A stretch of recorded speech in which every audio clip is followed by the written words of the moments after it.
the 13-inch and 15-inch MacBook Pro with Touch Bar. So in terms of the 13-inch, the big new bullet points here include the new 8th generation quad-core CPUs replacing the dual-core. We also get a True Tone display, hands-free Siri Command, and the more important design change here is a redesigned 3rd generation butterfly keyboard, which is designed to be quieter and more reliable. Some other minor tweaks include Bluetooth 5.0, a redesigned option key symbol, and we also get symmetrical Thunderbolt 3 ports. Both the left and right side have the exact same speed this time. The standard configuration starts off at $1799, and that gets you a 2.3 GHz Core i5. You can upgrade to a 2.7 GHz Core i7. 8 gigs of RAM is standard, but you can upgrade to 16 gigs for $200. I think that might be worth the upgrade price. In terms of the RAM specs, it's LPDDR3, which is the same as last year, which is clocked at 2133 MHz. In terms of storage, 256 is standard, but you can upgrade all the way up to 2 terabytes for a mere $1,400. And of course, it's available in silver or space gray. First up, we have some paperwork, and the paperwork is pretty familiar. Of course, we have a quick start guide. In this case, it's highlighting High Sierra. We also get a set of Apple stickers and some warranty info. In terms of our power adapter, again, this is 61 watts with a USB Type-C connector. Now, this adapter is a pretty familiar design by now. We have folding prongs which can be pulled off to add an extension cable or swap out for international wall adapters, but this is actually a redesigned power adapter, at least internally. Inside, it has been cushioned for better shock protection, but they've also replaced the metal USB-C connector for a plastic design. Not sure why they did this, but it might be more durable. Now, the setup in this case is slightly different to take advantage of some of the new features with this MacBook Pro. Now, this is the first Mac to use the Siri Wake Up command. So just like an iOS device or your HomePod, you can now use your voice for hands-free Siri interaction. And of course, you have to train your voice in order for this feature to work. Now, this works thanks to the T2 chip and the 3 microphone array. Similar to iOS, the T2 chip allows the computer to monitor for your voice using very little power. So as long as the computer is open, you can command Siri even when it's locked or sleeping. The weather's looking good on Sunday. Up to 77 degrees. Also new to the Mac, but not new to iOS, is True Tone. So again, we get a demonstration of how the True Tone display works. So in addition to brightness, the adaptive sensors will also measure for color temperature. So this will reflect the ambient lighting conditions of the room the computer is in. And what's great is True Tone extends to attached displays like the LG 5K display or the Thunderbolt display, and even the Touch Bar is using True Tone to match the display on the MacBook, so that's pretty impressive. Now, because True Tone needs to use the ambient light sensors and the T2 chip in the MacBook Pro to adapt the display color temperature, this will not work if the lid of the MacBook Pro is closed. So for attached displays, if you want to take advantage of True Tone, you'll need to make sure your MacBook Pro is open. The display is covered edge to edge with a glass panel with a nice anti-reflective coating, so although we have a glossy display, it does one of the best jobs in terms of mitigating glare that I've seen on any other laptop. The IPS display, once again, is 13.3 inches with a resolution of 2560 by 1600. That's good for 227 pixels per inch. We get 500 nits of maximum brightness along with the wide color spectrum of the DCI-P3 spec. We still have a 720p FaceTime HD camera in the same location as before with an LED indicator along with our ambient light sensors. In terms of the Touch Bar, once again this replaces the traditional function key row for a contextually aware and interactive OLED display. It's still a really nice looking design and I discover new uses for it every time, but it's still something you have to consciously look at to use. Face ID didn't make it to the MacBooks just yet, but Touch ID is still here at the right edge of the Touch Bar. So again, this is the same Touch ID 2 sensor, so it's pretty quick and accurate. You can use it for unlocking your MacBook or for authenticating for passwords or payment. The glass Force Touch trackpad is still here as well, so once again, instead of a mechanical trackpad, we have a taptic motor that replicates physical clicks. Again, it's pressure sensitive, which gives you a new layer to the user interface, and is still one of the best trackpads on any laptop. There is one visual tweak that's unique to the 2018 model, and that's a slightly redesigned symbol on the Option key, which is a bit taller than it was from the 2017 redesign.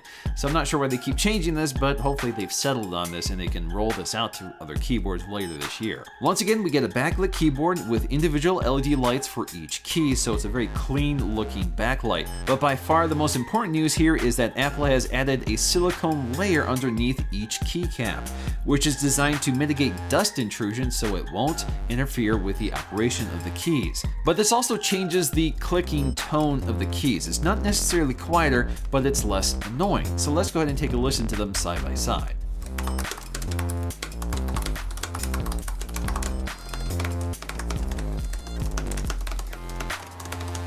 Now personally, I've been a big fan of this keyboard design since it came out because it's so fast. There's less mechanical action and the keys are extremely solid and wide, so you can hit the keys really quickly and accurately. And this third generation for the most part feels exactly the same, but it's a little softer sounding, and initially it doesn't feel quite as crisp as the second generation, but if I wasn't comparing them side by side, I wouldn't know the difference. Now ventilation is going to be very important for this computer because of those quad-core chips, and if you go for the i7, you want to make sure this computer can breathe very well. Now there's lots of ventilation here, but it's pretty well hidden.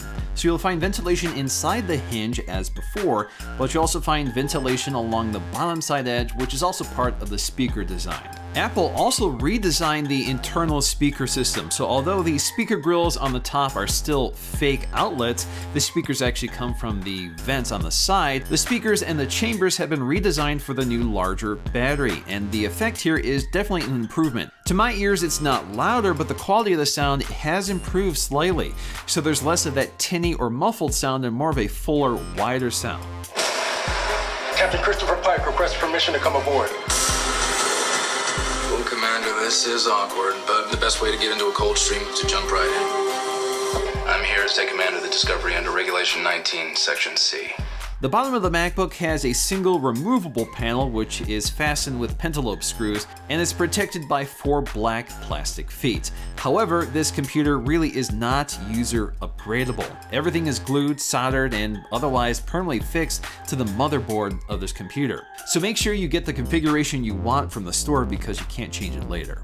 We still get 4 Thunderbolt 3 ports, 2 on the left, 2 on the right, and a headphone jack, but this time the ports on the right side have the same 40 gigs per second throughput as the ports on the left side. Previously, only the 15-inch MacBook Pro offered this capability, but we finally get it in the 13-inch. So 2 years later, this 4-port design is still kind of a headache for a lot of people because you'll need some adapters to use the legacy peripherals, but these high-speed ports can drive a 5K display, high-speed storage, and most recently, an external GPU. Apple even worked with Blackmagic on an external GPU design, which I'll feature in a separate video. Apple did redesign the battery pack here from 5-cell to 6-cell, and it's larger, up to 58 watt-hours from 54.5 watt-hours.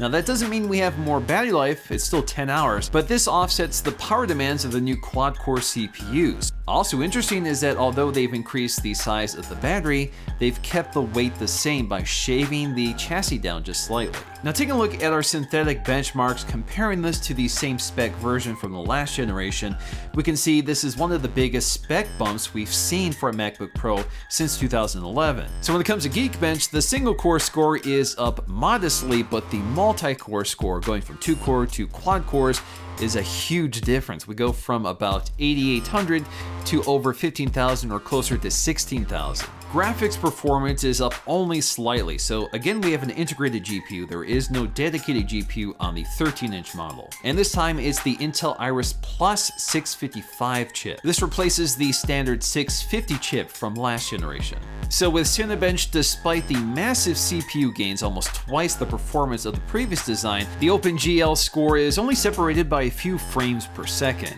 SSD speeds are unchanged from the last generation, which is to say they're extremely fast. There is one side effect of these powerful chips that I noticed during my benchmarking, and that's the fact that these get quite hot under load, so the fans tend to spool up more so than they did with the dual-core processors. Of course, that's the trade-off of more power. You get better performance, but you also get more heat. That isn't to say that this computer runs hot all the time, just when it's under load. Speaking of which, one of the biggest controversies with this MacBook Pro when it first launched was thermal throttling, which was just recently fixed with a patch. So now we get consistently superior performance to the previous laptop. So ultimately, this really is a significant update. It fixes one of the biggest uncertainties about the previous design, which was the keyboard, and makes a significant upgrade to the CPU. But this remains a very expensive computer. This really is for people who know they need the tools that this machine offers. Otherwise, it's kind of an extravagance that really goes unused. Which makes it unfortunate that they did not at least add the revised keyboard to the baseline MacBook Pro with a function key row. Now, if you want even more Pro features, I will be covering the new 15-inch MacBook Pro with the Core i9 CPU and 32 gigs of RAM. So make sure you stay tuned for that video. Hope you guys enjoyed this one, and if you did, please let me know with a like, and I'll see you again in the next video.